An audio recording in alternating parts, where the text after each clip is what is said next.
On the feedback, make sure to address each comment as thoroughly as possible.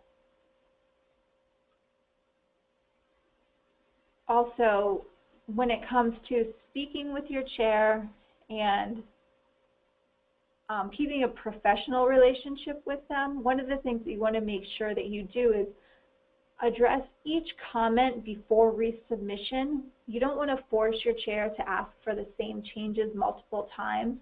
That becomes very frustrating for them and can strain your relationship. And like I said, your chair is there to help you and guide you through this process, so you want to have a good working relationship with your chair.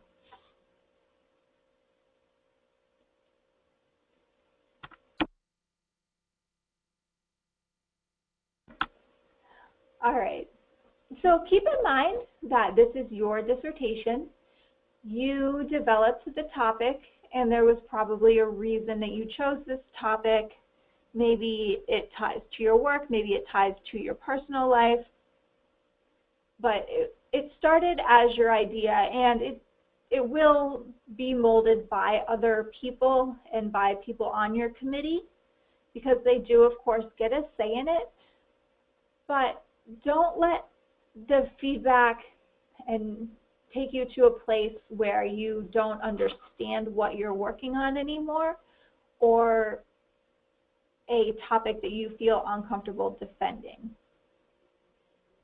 We talked about keeping a professional relationship with your chair, and I think that if you're uncomfortable with your topic or you don't understand it, it would be time to have a conversation with your chair. Make sure you plan out what you'd like to say so that you can be articulate and get your point across, so that they see your side and are able to consider what you're saying and consider changes to the feedback that they've given you, and maybe taking the study a different direction more towards what you had in mind.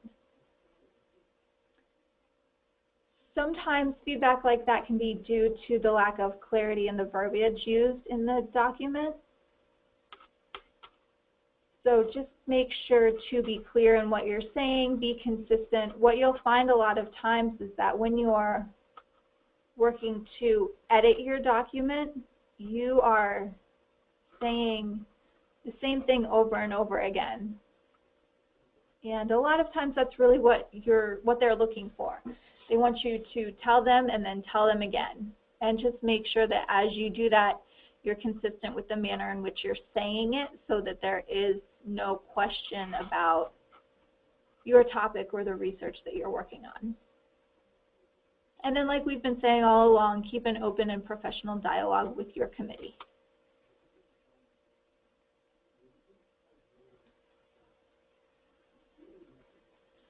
All right, so we mentioned that you have several people who review your document.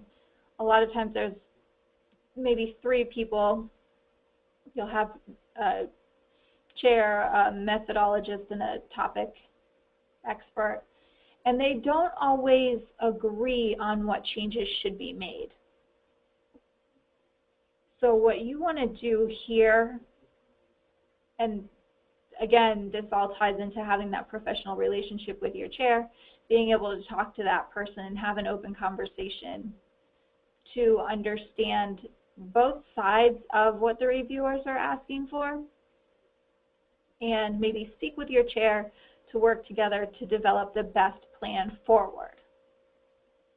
Because when your committee is at odds, it really makes it difficult, of course, for you to make progress. So that would be a good time to speak with your chair, let them know that they are your advocate. They should be working with you to help you through this. Let them know what you need from them, and what, I think make suggestions as far as, this is what I think we should do, this is how I think we can handle this. And I think that's received a little bit better than someone sitting back and just saying, well, I don't know what to do here, what do you think?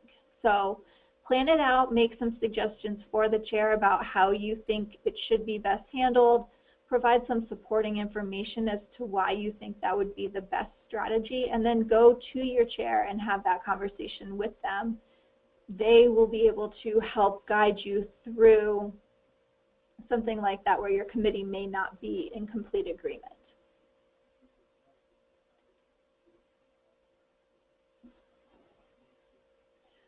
All right, as you're working and receiving feedback, some chairs or committees will have a specific preference as to how they want you to indicate changes in the document.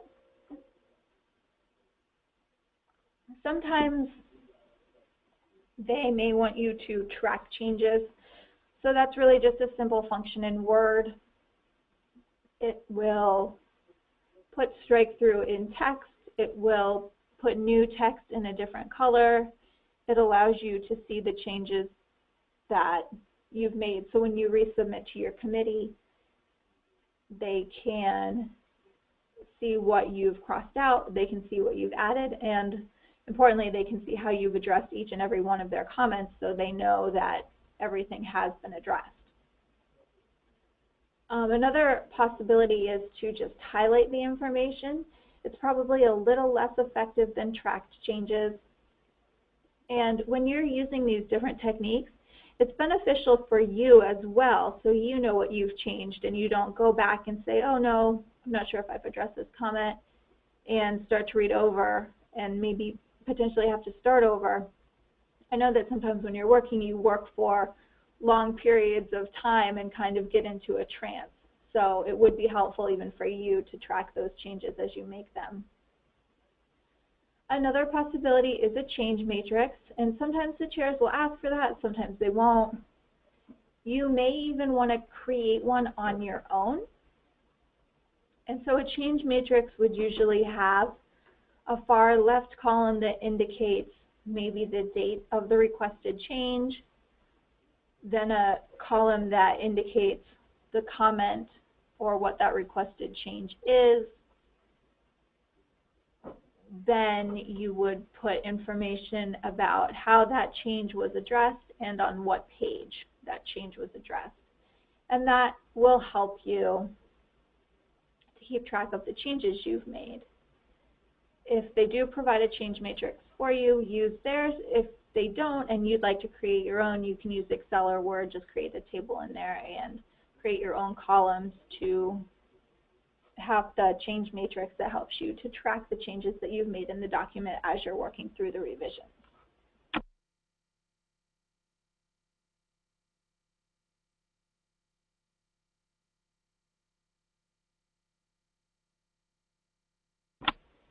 All right, don't forget to use the resources that are available to you.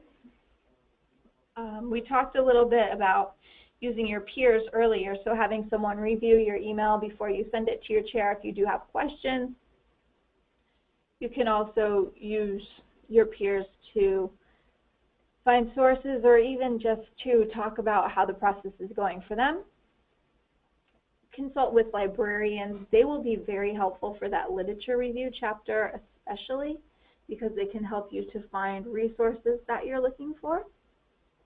And then finally, editing services. So there are services that will provide guidance as well as APA editing once you are finished with the dissertation and you have the content approved.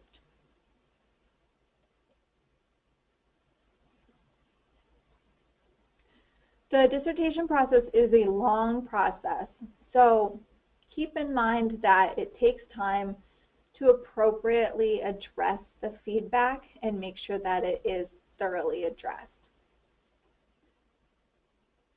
It also takes time to review the feedback, and a lot of times your chair does have or your committee or any of your reviewers, they have a set time frame for how long they can have your document for and the time they need to get it back to you, and usually that's about a 2-week time period. So stay on top of those deadlines. If you don't get something back in the correct time frame, don't be afraid to send an email and ask what the delay is, when you should expect to get your document. I think that helps to show that you're committed to moving forward as well. When you get to the IRB process, do know that that process is a little bit longer, and their turnaround times for revisions aren't necessarily the same as the chairs or the review or the committee reviewers. Be mindful of your timeline so that you don't get stuck making major revisions on an unreasonable deadline. We've seen this happen a couple times, especially when it gets closer to graduation. You think everything's wrapped up. You wait to look at the feedback until right before it's due, and you realize that there was more feedback than you expected. So I'd suggest as soon as you get feedback, open it, at least skim through it so you have an idea of what needs to be handled at every point so that you can appropriately plan out your schedule. Most of the people who are working on their dissertations have a lot of other things going on. They have families, sometimes they're taking care of their parents, they're working full-time, taking care of children. So be mindful of turnaround times from your committee and of the time that you're going to need to make the appropriate revisions at each stage. All right, are there any questions about anything that we've gone over today as far as addressing feedback? All right, guys, well, it doesn't look like anyone has any questions at this point. If you come up with any other questions, you're welcome to write in with an email. We'll be happy to get back to you and help you to answer those questions. Don't forget to sign up for our upcoming webinar, Tips and Tools for a Great Dissertation Discussion, where I will review the discussion chapter. That webinar will take place October 11th, also at 3. And if you can't make it for some reason, once it's recorded and downloaded, we will send out a link, so you're welcome to watch at a later time. Thank you guys so much for being here today, and take care.